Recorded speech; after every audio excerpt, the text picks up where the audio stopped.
তৃণমূলের গোষ্ঠীদ্বন্দ্বের জেরে চলল গুলি। আবারও তৃণমূলের গোষ্ঠীদ্বন্দ্ব এবং তার জেরে চলল গুলি। মুর্শিদাবাদের শামশেরগঞ্জের ঘটনা আরো বিস্তারিত জানবো। আমাদের সঙ্গে রয়েছেন আমাদের প্রতিনিধি কৌশিক। কৌশিক, কি কারণে এই গন্ডগোলের সূত্রপাত কি জানা যাচ্ছে?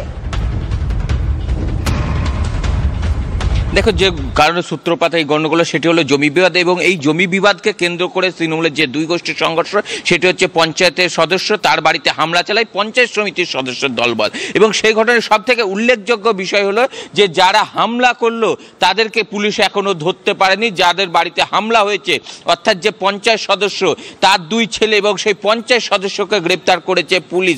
সব থেকে বেশি বড় খবর এখানে। এবং এর পাশাপাশি যে শামশেরগঞ্জ এলাকায় কিন্তু লাগাতার কিন্তু তৃণমূলের যে কোন্দল ঘটনা, বোমাবাজি বা গুলি, একের পর এক ঘটনা ঘটে থাকে। এবং এখানে তুচ্ছ একটি ঘটনা, হয়তো জমি নিয়ে সাধারণ একটা বিবাদ রয়েছে, সেই বিবাদকে কেন্দ্র করে যেভাবে গুলি চলেছে সেখানেও কিন্তু প্রশ্ন হচ্ছে এইসব আগ্নেয়াস্ত্র আসছে কোথা থেকে।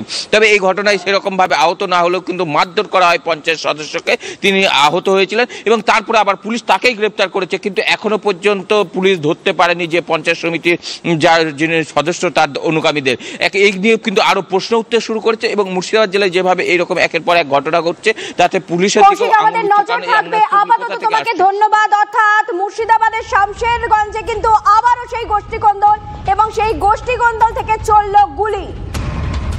কিছু টাকা বাকি আছে, ওইটা টাকা দেওয়ার কথা ছিল, তো বলেছি যে মামু কয়েকদিন থামো, দিয়ে দেবো। আর আমার হাতে টাকা আসলে দিয়ে দেবো, আর কয়টা দিন থামো। চায়ের দোকানের সামনে নিয়ে যে গলা চিপে দিয়েছে,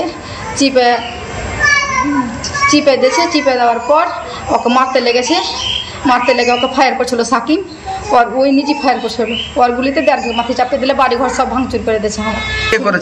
ওটা সাকিমই করেছে, পঞ্চায়েত সমিতি member.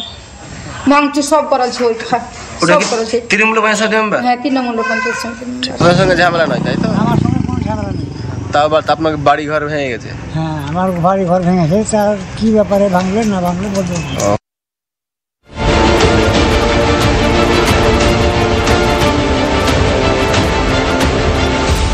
Text headline presented by